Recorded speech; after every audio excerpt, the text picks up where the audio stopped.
Death and loss touch all our lives, often bringing deep sorrow, but they can also provide profound lessons about love and impermanence. In this heartfelt reflection, I explore the courage it takes to face life's inevitable losses. A few days ago, my beloved dog died. Rocky's death reminded me of the importance of embracing the reality of death, and how this can open us to a deeper, more boundless love. Hi, my name is Stephen Hick. If you find my videos helpful, I encourage you to like the videos and subscribe. Let's begin now. When my dog Rocky passed away, I felt an ache in my heart that felt almost unbearable. His death reminded me of the fragility of life and the inevitability of loss.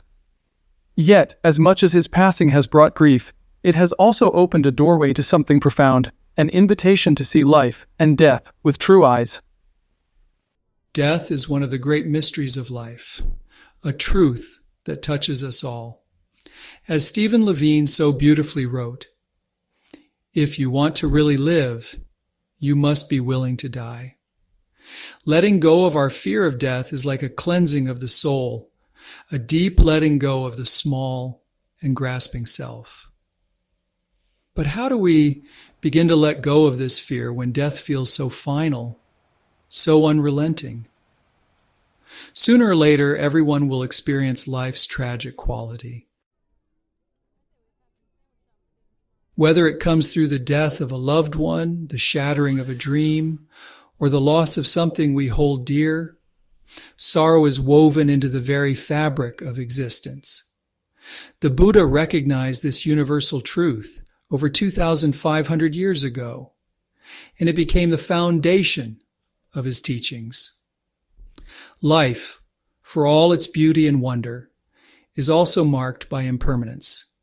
Jack Kornfield, reflecting on this impermanence, once said, "To love fully and live well requires us to recognize that we do not possess or control anything. Our children, our lovers, our wealth, or even our own body. This truth can be difficult to accept, but in its deepest sense, it is a liberating gift." When my dog passed away, I was confronted with this truth in a deeply personal way. I realized how much I wanted to hold on, how fiercely I clung to the joy he brought me, and how unprepared I was to let him go. But in the midst of that grief, I also began to see the love that made the pain possible. That love didn't disappear with his death. If anything, it grew stronger, more vivid, as if to remind me that nothing is truly lost. Many of us spend our lives trying to avoid the inevitability of loss.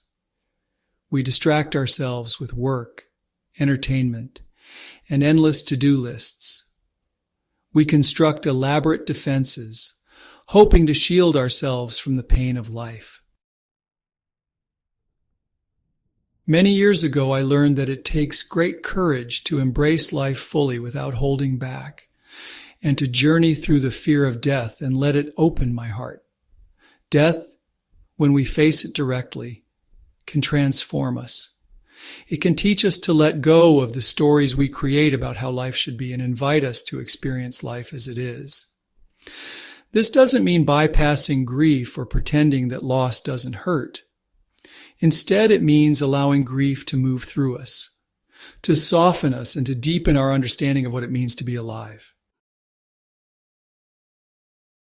Stephen Levine spoke of this transformation when he wrote, "Grief is the rope burns left behind when what we hold most dearly is pulled out of our grasp.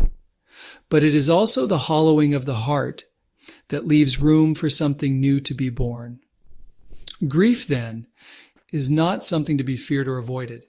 It is a gateway of fierce grace that can lead us to a greater capacity for love. To live fully, we must learn to love in the face of impermanence. This love is not naive or idealistic. It is a love forged in the fires of sorrow. It is the love that says, "Even though my heart may break, I will open it again." It is the love that transcends fear and embraces life in all its fragility and wonder. Jack Kornfield reminds us of the power of this love. The heart is like a garden. It can grow compassion or fear, resentment or love. What seeds will you plant there? When we face death and loss with an open heart, we plant the seeds of compassion, courage, and boundless affection.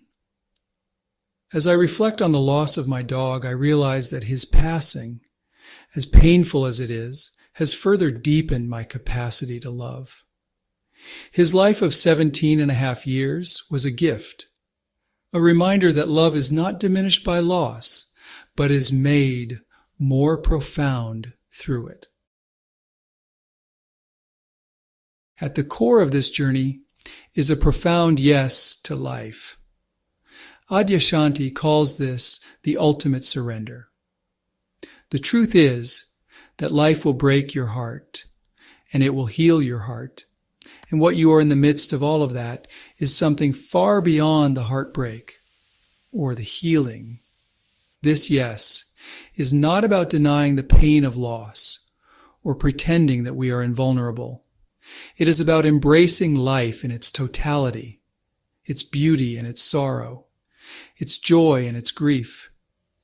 It is about walking into the mystery of death with an open heart and discovering the boundless love that lies on the other side. When we face death without fear, we also begin to live without fear.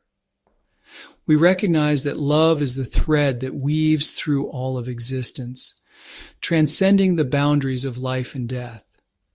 As Stephen Levine reminds us, death is not the end of love. It is merely the taking off of one garment to put on another. In the end, life will ask us to let go of everything we hold dear. We can resist this truth or we can embrace it. By embracing it, we discover a love that is limitless, a love that remains even when everything else falls away. As I hold the memory of Rocky close, I am reminded that his life, though fleeting, was a profound lesson in love. His death, though heartbreaking, is an invitation to live more fully, to love more fiercely, and to face life's impermanence with courage and grace.